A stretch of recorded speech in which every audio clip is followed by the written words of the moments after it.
digamos, ¿no? Cosas que muchos sabemos, pero que de alguna manera no las vemos ordenadas ni compactas en un solo bloque, en un solo tema, en un solo lugar. Aparte de eso, comentarles de que increíblemente siguen inscribiendo estudiantes. Estamos en la quinta semana y de aquí a un corto tiempo vamos a dar primer parcial porque el tiempo avanza. Siguen inscribiendo, no sé en qué condición entran los alumnos que ya se han perdido 4 o 5 semanas de clases, entre comillas, ¿no? Bueno, se supone que tienen que hacer un esfuerzo adicional para ponerse al tanto y ponerse al día. Bien, cosas que están fuera de mi alcance. Pero todo lo que hemos visto antes de lo que toca ver ahora es fundamental, ¿no? No sé si lo entienden así, pero esa ha sido la intención. Al mostrar la integralidad del concepto de la construcción. Bueno, así que estoy un poco a su disposición, no un poco, sino totalmente, para cualquier cosa desde el tema 1 hasta la fecha. Cualquier consulta, cualquier duda, cualquier cosa que podamos plantear, estoy para responder sus preguntas, sus inquietudes. Y si hubiera algo que está fuera de mi alcance, obviamente es mi obligación a aclararla de todos modos, así que si no la sé, la averiguaré. Ok, entonces le cedo la palabra a cualquier cosa respecto a la materia y respecto a los temas que ya se han desarrollado. Que no son pocos, ¿no? A estas alturas. Digan, jóvenes. Estamos hablando del marco urbano, estamos hablando de la documentación necesaria, estamos hablando de la preparación de todas las actividades y acciones que se tienen que tomar antes de ejecutar una construcción. Estamos hablando de la integralidad desde la idea hasta la ejecución y la terminación. Estamos hablando de los rasgos urbanos del entorno al espacio físico donde se ejecuta una construcción cualquiera. Como estamos hablando de edificios, por eso decimos urbano, pero en realidad puede ser un puente, puede ser cualquier cosa que esté en el campo también, ¿no? Es un dato importante el entorno, ya sea natural o ya sea construido, cosa que también ya hemos definido. Y luego ya con todos esos antecedentes, con toda esa visión, con toda esa ubicación en el escenario real, entramos a las primeras acciones que consisten en el replanteo. Y el replanteo es una sucesión también de acciones que merecen toda nuestra atención. Y es muy importante porque de eso depende, digamos, la precisión de todo lo que vayamos a desarrollar físicamente en la construcción. Luego hacemos una introducción a tareas un poco más familiares para nosotros, como son el movimiento de tierras, que comprende dos cosas, los rellenos y las excavaciones. Hacemos mención de los casos más frecuentes en el tema de edificios, tanto en rellenos como en excavaciones. Y fíjense un detalle, ¿no? Que yo mismo, al iniciar esta sesión, me he referido a esto del movimiento de tierras como algo más liviano. ¿Liviano en qué sentido? Porque tenemos esa tendencia los ingenieros civiles, ¿no? Y los constructores en general.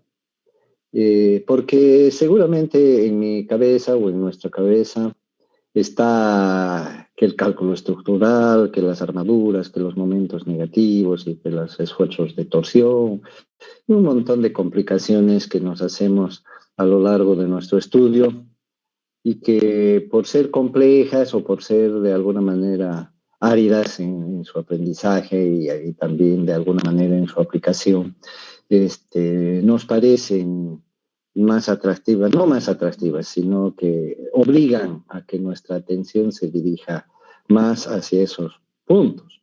Es decir, De hecho, cuesta más aprender, de repente les cuesta más aprobar esas materias a ustedes.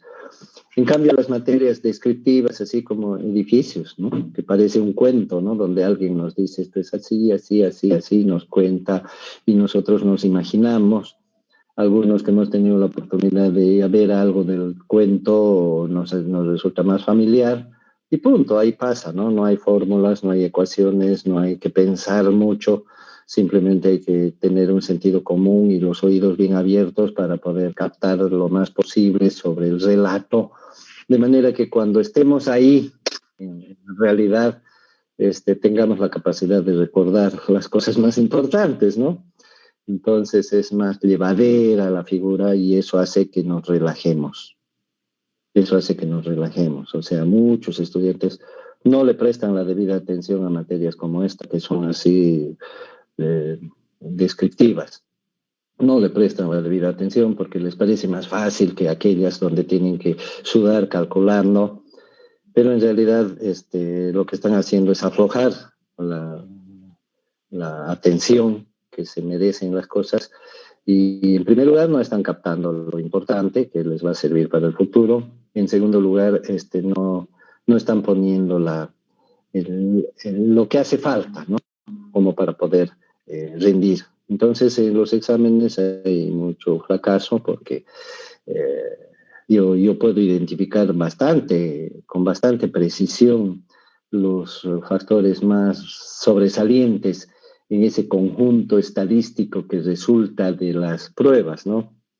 Porque al final, cuando uno termina de corregir, por decir, 50 exámenes, hay algunas conclusiones, ¿no? Que uno puede sacar, por ejemplo, que el 10% contesta otra cosa, o que el 5% escribe, llena hojas, pero no responde a la pregunta, o que otro 15%, inclusive 17,3%, si uno se pone a hacer números, se ocupa de dibujar y no de escribir, etcétera, ¿no? Se pueden sacar ciertas conclusiones. Y entre ellas, la que más se destaca como aspecto general es la poca atención que se presta a lo que se avanza, la poca atención, ¿no? Tan poca atención que algunas veces se pregunta cuántas patas tiene la vaca y responden la gallina pone huevos, ¿no? Una cosa que no tiene nada que ver con la pregunta. Bueno, entonces como conclusión de toda esta perorata, estoy haciendo una similitud entre lo que es no prestar la atención a la materia, en este caso, o a otras materias, la suficiente atención, darle su lugar, eso quiere decir. Lo mismo que pasa con el movimiento de tierras. Es típico en los constructores, excepto en los especialistas, ¿no es cierto? Por algo son especialistas, no prestar mucha atención al tema de movimiento de tierras.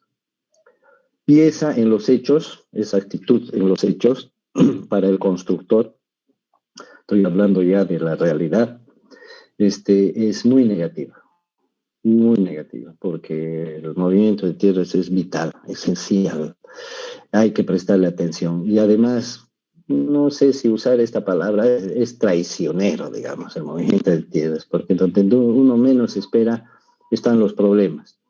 Y además es invisible, ¿no? Antes de empezar el trabajo, el tema de los suelos es invisible. Movimiento de tierras, dice, está referido a suelos, a rocas, a estas cosas, ¿no? Entonces, de alguna manera es invisible, ¿no? Porque los estudios que hacemos, en primer lugar, son limitados, limitadísimos, diría yo. Y en segundo lugar, son puntuales, no nos dan un panorama general. Asumimos generalidades, ¿no? Generalizamos, pero la realidad suele ser distinta. El suelo y las rocas se caracterizan por su heterogeneidad. Entonces, está lleno de sorpresas, ¿sí? Más todavía en un entorno urbano en que no sabemos qué había antes o qué hay debajo de lo que vemos. Entonces, en resumen, este relajamiento debería ser un motivo de, más bien, decir, algo está pasando, ¿no? Reaccionaré porque tengo que estar atento a esta parte del trabajo. De ahí que, de alguna manera, sale acá el último tema donde dice riesgos, ¿no? riesgos en las excavaciones, una parte del movimiento de tierras.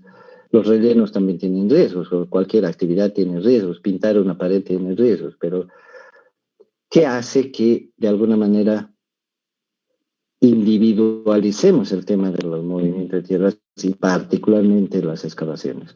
¿Qué significa? Que tiene altos riesgos, ¿no? Altos riesgos. Por eso hasta ameritan un tema aparte. Habría que pensar, cuando yo estaba escribiendo el texto, tendría que haber pensado, ¿pongo o no pongo este tema de riesgo? ¿No? Y ahí en la valoración, que está al medio de la ingeniería y al medio del replanteo y las fundaciones y todo eso, ¿pongo o no pongo este tema? ¿Lo incluyo o no lo incluyo? ¿Mm? Y la decisión de incluirlo tiene mucho que ver con esos años de relación con el trabajo de la construcción, en que nos muestra que cada vez más adquiere importancia la seguridad en el trabajo. Así que con esa descripción recomiendo a ustedes que, a pesar de ser más digeribles los temas 6 y 7, no descuidemos su atención. Bueno, se suponía que tenían que hablar ustedes, así que empiecen ahora, por favor. Ingeniero, usted mencionaba en el video de que el jefe de seguridad o el encargado de seguridad, no sé cómo se llama exactamente, tiene más poder en la obra que cualquier otra persona, ¿no? Porque hoy en día las normas son más afectivas a ese lado. No sé si podría explicarnos un poco más de eso, por favor. Como en todo, jóvenes, hay diversidad, ¿no? La evolución y el desarrollo de todo, generalmente, y es una lástima eso, debería llamarnos la atención, ocurre fuera de nuestras fronteras, ¿no? Las cosas nos llegan a nosotros, las heredamos y las tratamos de imitar y ni siquiera tratamos de imitarlas bien. Una corriente de estas es la que viene desde hace unos 50 años. Bueno, siempre ha sido un problema la seguridad, siempre ha sido una preocupación cuidarse. Por eso los guerreros inventaron los cascos, las armaduras, ¿no? Para protegerse más. Siempre ha sido un problema. Pero si ustedes, por curiosidad, revisan las imágenes y que todos hemos visto de las épocas aquellas del siglo XX, al principios del siglo XX, donde se construyeron los primeros grandes rascacielos en Nueva York y todo, donde se usaron muchas estructuras de acero, por ejemplo. Hay unas fotos increíbles, ¿no es cierto?, que deberíamos tener un museo en la facultad y exhibir esas cosas para llamar la atención de los jóvenes. Hay unas fotos increíbles donde hay una viga de acero, por ejemplo. Voy a describir alguna que en mi imaginación la tengo, una viga de acero colgando en el piso, qué sé yo, 80, vale decir que está en el aire y está con un fondo del paisaje donde se ven las cosas chiquitingas ahí abajo, porque lo que nos da una muestra de la altura a la que están, y una persona o dos o varias paradas ahí encima de la viga, sin casco, sin overol, sin nada, botas, nada, con su ropa corriente de la época, equilibrando sobre la viga que tiene 15, 20 centímetros de ancho, a esa altura, sin ninguna protección ni nada. Fantástico. Y así han construido, ¿verdad?, los grandes edificios, las grandes obras. De hecho, cuando uno lee un poquito de historia sobre las grandes obras, sea cualquiera que sea alrededor del mundo, generalmente en el resumen final dice, murieron tantas personas, ¿no? Murieron tantos obreros. Hay un saldo trágico. Entonces, en los últimos 50 años, sobre todo, ha habido una corriente relativa a la seguridad. Entonces, y esa corriente ha ido evolucionando cada vez más. Debería haber una carrera posiblemente intermedia relativa a este tema. No solamente salud, sino salubridad y seguridad. Y salud, salubridad y seguridad. Las 3 S. Entonces, ha ido desarrollándose de tal manera, jóvenes, que en los últimos 10 o 20 años ha llegado a un punto tal en que se ha convertido en una exigencia de primera línea. Pero, lógicamente, aquí apenas estamos aprendiendo, ¿no? Algunas cosas y se aplican a medias, ¿no? Porque es difícil transitar ese camino de golpe. Entonces, en los grandes proyectos, las grandes empresas, inclusive en Bolivia, pero que tienen raíces externas, ya eso está vigente desde hace tiempo, desde hace 15 años, 20 años, como les decía. Un ejemplo son las empresas petroleras que, como bien sabemos, tienen raíces exteriores, ¿no? Y EPPB es una pobre imitación de lo que hacen ellos. Entonces, la seguridad ha ido tomando cuerpo y hoy en día, tal como comentó su compañero y que está escrito y relatado en el video, es el factor número uno en los proyectos y en las empresas. Es el factor número uno, antes que lo técnico, antes que el avance de obra, antes que el cronograma, antes que el presupuesto, está la seguridad.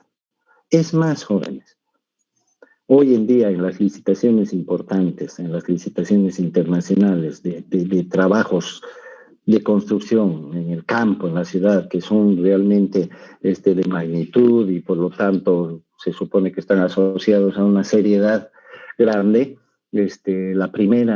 Uno de los requisitos no es haber construido 100 edificios antes, tener la maquinaria, la experiencia y los más capos ingenieros, arquitectos o constructores que se necesitan para ese tipo de estructuras, sino la seguridad. Es decir, que dentro del currículum de las empresas que participan en esas licitaciones, grandes licitaciones internacionales, está un detalle, fíjense, que simple e importante. El número de horas de trabajo que tienen acumuladas, certificadas, por supuesto, porque uno no se puede inventar, número de horas sin accidentes. O cuándo ha sido el último accidente que ha ocurrido, porque accidente quiere decir involuntario, ¿no? Y ocurre. Entonces, ¿cuándo ha sido el último accidente? ¿Cuántas horas llevan sin que haya ocurrido ningún incidente que podía haberse prevenido? Y eso pesa muchísimo en la calificación de las propuestas. Puede ser que técnicamente sean lo máximo, que el costo sea bajo y favorable, pero si en seguridad no demuestran que tienen la capacidad de manejar bien los parámetros de prevención, entonces pierden la licitación y se la dan a otra empresa que tenga esa capacidad más comprobable, digamos. Es más, cuando empieza la obra, les obligan a poner un letrero de obra, igual que aquí que dice edificio, familia Gómez, arquitecto, fulano de tal, ¿no? Les obligan a poner un letrero a la entrada de la obra donde dice, aquí en esta obra llevamos 45 días sin ningún accidente. Y cada día tienen que cambiar, ¿no? 46, al día siguiente 47. Y ese es un orgullo y un récord para la empresa. Ojalá terminaran el cronograma manteniendo esa limpidez, digamos, ese es un letrero limpio. Cuando ocurre un incidente se cae el mundo, porque tranquilamente les pueden suspender el contrato. ¿Y quiénes son los encargados de la seguridad?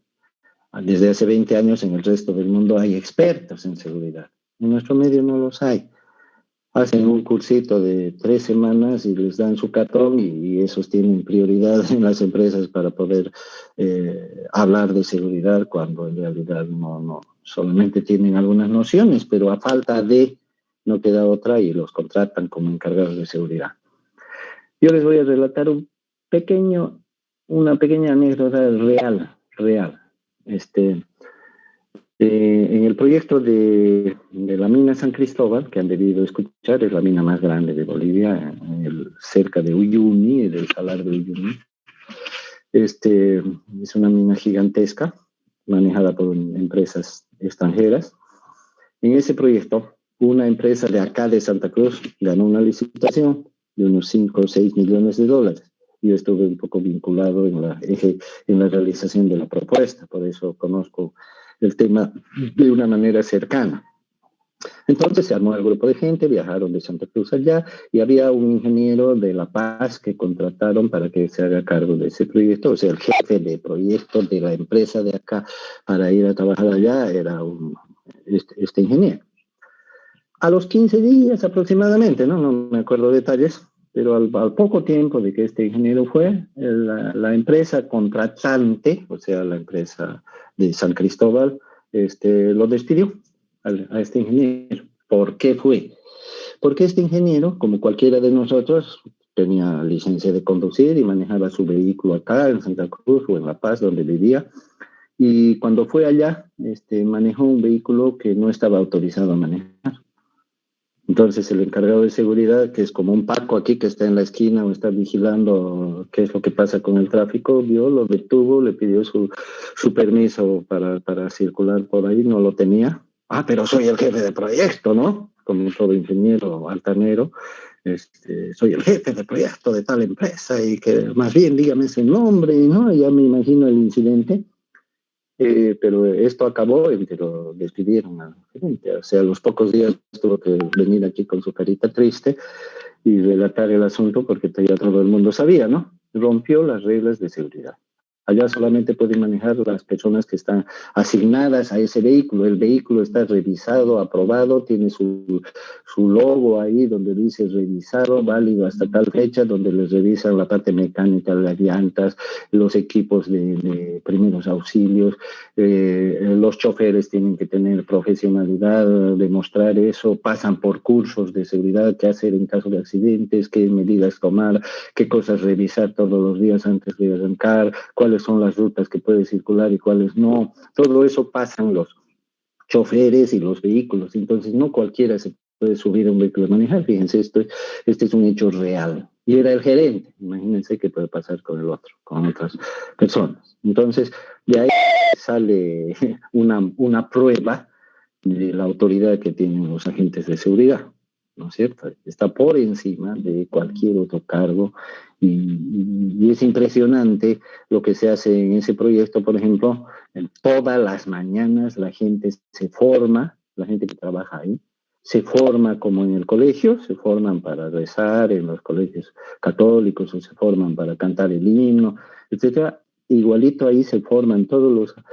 trabajadores asignados a un determinado trabajo con su jefe o su capataz o su encargado, se forman ahí y pasan un repaso, se hace un repaso verbal así, público, abierto, del trabajo que se va a hacer, se les recuerda cuáles son las normas principales de seguridad sobre esa actividad que van a realizar y día antes el encargado ha solicitado la autorización, ha dado la lista de las personas que van a participar de eso, ahí ha dado la lista de los equipos que se van a utilizar, los equipos están sellados y revisados si están bien, todo, jóvenes, así de riguroso, es tan riguroso que de alguna manera hasta perjudica el trabajo, digamos, ¿no?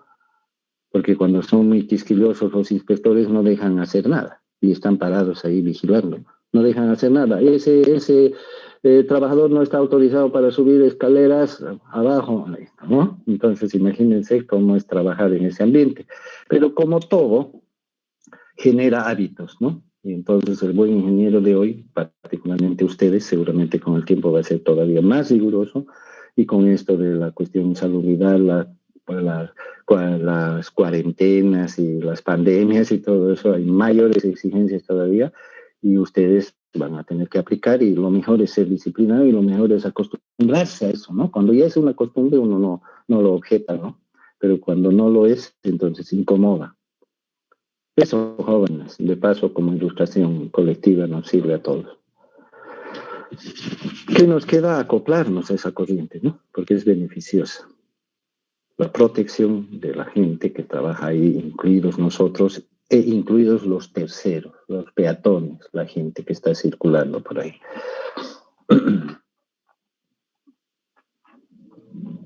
Ingeniero, una consulta. Con la nueva ley que existe ahora que cada trabajador tiene que tener seguro social, seguro de salud, ¿quién sería el encargado de verificar en la obra? ¿El encargado de seguridad o en sí el dueño contratante o el contratista? Que No, hay cada que separar. trabajador tenga sus... Hay que separar las cosas. Por algo se han inventado ciertas cosas. Por algo el fiscal de obra es una persona ajena a la empresa constructora, porque no se va a fiscalizar a sí mismo un constructor.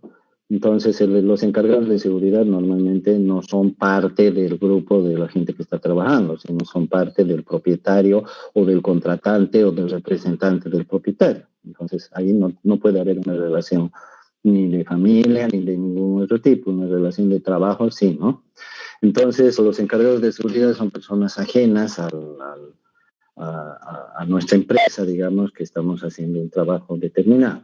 Entonces, la empresa como tal o cualquier contratante, cualquier empleador, tiene la obligación de cumplir las leyes, relativamente. Ustedes ya saben qué pasa en nuestro país. Pero dentro de esas obligaciones está la de asegurar a todos sus empleados. Es una ley, no es nueva, no sé por qué lo dijo, pero es desde siempre. Entonces, la obligación es asegurar a los empleados. ¿Qué ocurre en el sector de la construcción? Si hacemos una encuesta, seguro es que vamos a concluir en que el 90% de los que trabajan en la construcción, de los obreros y los que vemos ahí, albañiles, etcétera, no están asegurados. Entonces es un país bastante chistoso, pero ¿qué es lo que ocurre cuando hay un incidente? No necesariamente un accidente de trabajo, con un incidente, una pelea, digamos, se pelean entre dos tipos y deciden despedirlo al trabajador. ¿Qué pasa? Ahí sí entra el Estado en el conflicto. ¿Por qué entra el Estado en el conflicto? Para sacar provecho, ¿no? Increíble, no es para resolver el conflicto, es para sacar provecho propio. Entonces el trabajador puede ir a quejarse y puede decir, no estoy asegurado. Ahí sí metió la pata la empresa, ¿no? Porque es obligación que esté asegurado. Entonces, si no está asegurado y si se rompió un dedo y no está asegurado y lo denuncia, porque lo mejor sería arreglar entre partes por debajito, ¿no? Que eso es lo que hace el gobierno. Pero si lo denuncia, está listo el empleador. Porque de entrada, por más que el otro tenga la culpa, por más que sea un revoltoso, por más que sea un malcriado, un flojo, lo que sea, la ley le da la razón al empleado. ¿Por qué? Porque el empleador no ha cumplido con ese requisito. Es decir, que es obligatorio asegurar al empleado, es obligatorio. Y en los proyectos importantes, no solamente es obligatorio eso, tener en orden a todo su personal que va a trabajar ahí, eso es de entrada. Pero además en los proyectos importantes, el contratante en las empresas petroleras, por ejemplo, para poner un caso, le exigen al contratista que vaya a hacer cualquier trabajo, cualquier actividad ahí contratado por nosotros, digamos, los contratantes, se le exige a la empresa que además tenga seguro, según el trabajo, seguros contratados específicos para el trabajo que van a hacer, seguro de vida, seguro contra accidentes contra terceros, porque en su actividad también puede pasar que a un peatón se le atropelle, por decir algo, y ese peatón no tiene nada que ver con el proyecto ni con la empresa y menos con el contratante, pero se les exige que tengan un seguro para en determinadas circunstancias apelar a ese seguro, o sea que es parte de lo que uno tiene que considerar como gasto en la propuesta, como costo de la propuesta, porque el seguro no es barato ni nada, y tiene que presentar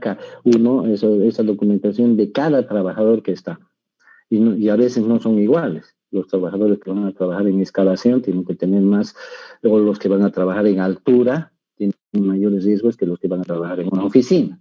Entonces pueden ser diferentes tipos de seguro y hay que pagar a las empresas aseguradoras y tienen que cubrir hasta 90 días después de que termine el trabajo por si hay algún alargue o alguna consecuencia. Fíjense, es bien complicado desde el punto de vista administrativo y documental y todo eso, y nos incomoda, ¿no? Porque preferimos entrar así pelo a pelo, pero lógicamente que es necesario y tenemos que ir habituándonos, aunque no nos exijan, deberíamos hacer eso, ¿no? Yo tengo un montón de cosas para contarles, pero bueno, no da el tiempo, ¿no?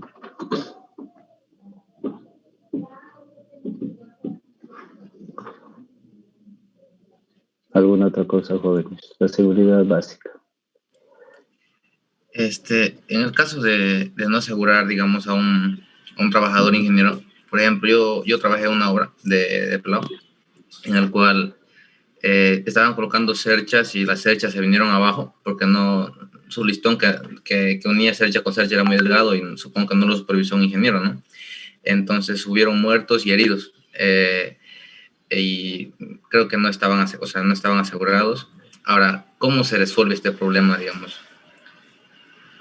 Bueno, judicialmente o normalmente o legalmente, el responsable, que es el contratante, así el accidente haya ocurrido por lo que sea, independientemente de eso, el responsable es el empleador. Entonces, el empleador, en primer lugar, tiene que cubrir todos los gastos relativos a eso. curaciones, velorios, entierros, cajón, todo lo que haga falta, medicinas, médicos, análisis, etc. Tiene que cubrir todos los gastos, más los derivados y las consecuencias. Por ejemplo, si alguien queda inválido, inhabilitado por su trabajo, para trabajar por X tiempo, tiene que cubrir todo eso. Está en la obligación de hacer eso.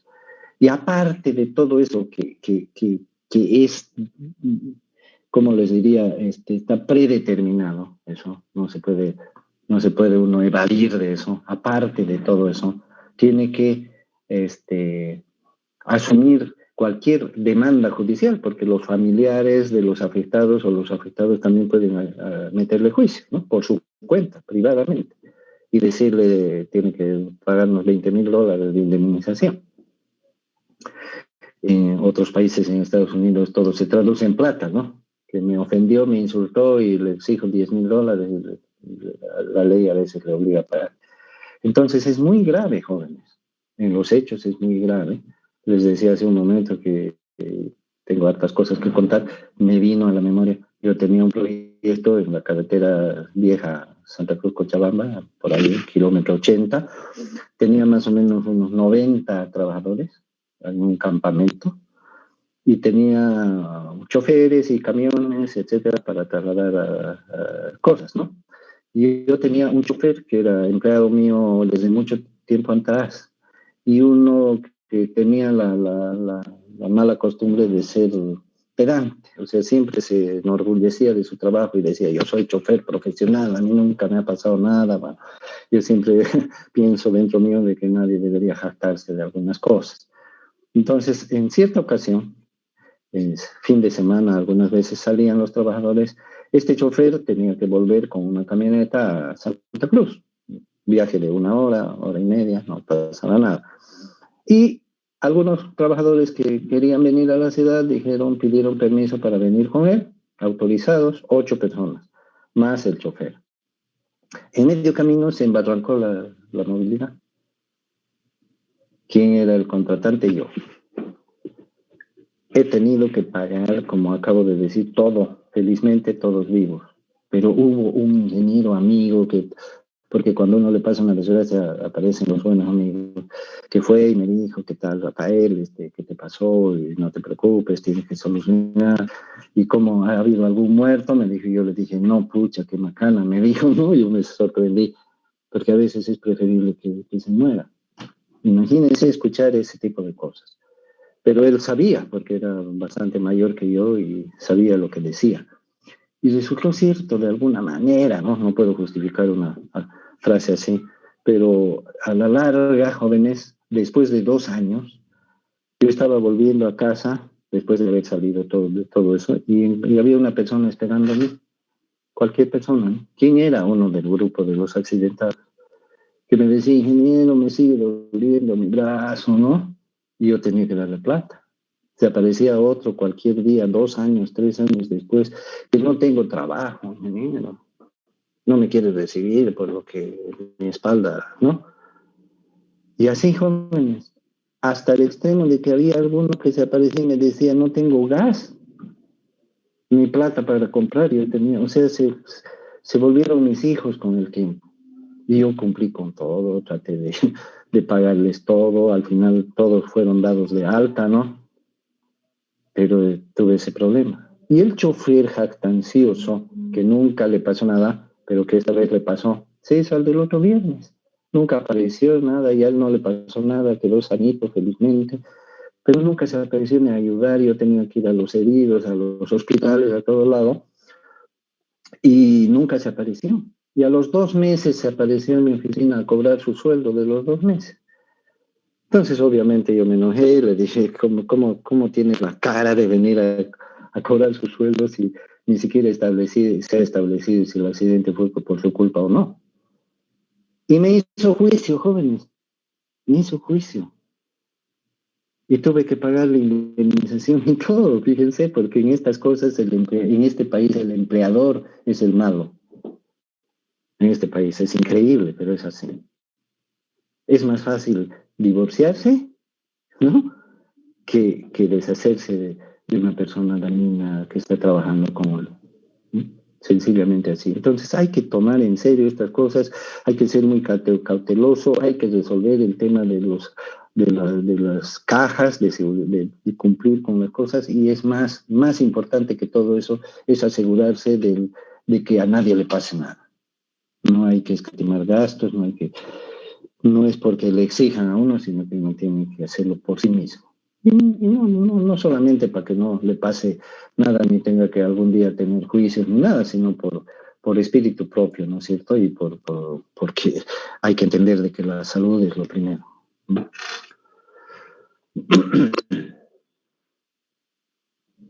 ¿Alguna otra cosa, jóvenes? Movimiento de tierras, excavación, rellenos. Creo que está descrito con claridad. Obviamente otra cosa es estar en la cancha, ¿no?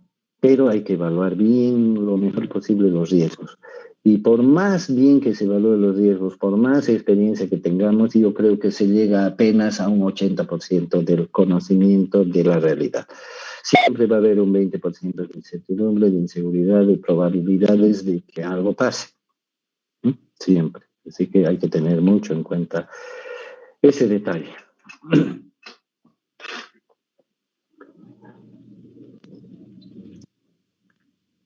Por supuesto que en el tema de riesgos y prevenciones no está todo lo que podría estar, ¿no?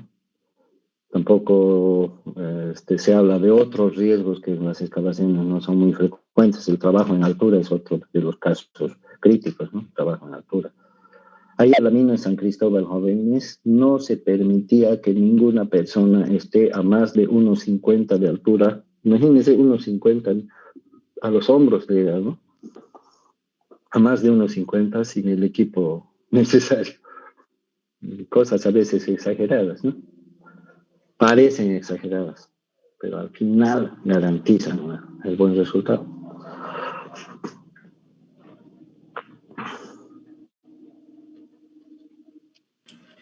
Ingeniero, ¿hasta qué tema es el primer parcial, disculpe? Todo está programado, jóvenes, con fechas, con todo, hasta el final, hasta el repechaje, todo está programado porque es mi obligación hacerlo. Y esta vez me he encontrado con una cosa curiosa que nunca pasó antes, de que el periodo académico que han programado no encaja. O sea, no encaja el número de temas que se deben llevar y que se han llevado el anterior semestre, y que se han llevado el anterior y que se han llevado los anteriores. No encajan dentro del calendario que han aprobado. Yo no sé cómo lo hacen, qué pasará, cómo serán las otras materias, no lo sé. Pero en el caso de esta materia que está ya apretada, comprimida, reducida al máximo, no encaja. Y eso me va a obligar, jóvenes, bien que tocó el tema, con tiempo les voy a advertir una cosa que nunca he hecho antes, pero que esta vez, como es virtual, la voy a poder hacer quizá con la dispensación de ustedes, de que una fecha nos toca feriado, que es el 3 de junio, que creo que es Corpus Christi, algo así, y ese día yo no me puedo permitir no pasarles su tema. Les voy a pasar ese día su tema. Ahora, si les parece medio agresivo, lo pasaré un día antes o lo pasaré un día después, pues solo para satisfacer esa inquietud, pero fíjense, a ese extremo llega. O sea, si Dios quiere, no tenemos que perder ni una sola clase, porque de otra manera vamos a tener que alargar al final. Y otra cosita, en el tiempo que me queda, yo siempre trato de tomar exámenes y cerrar todo antes que se les acumulen los exámenes de las demás materias. Evito que esta materia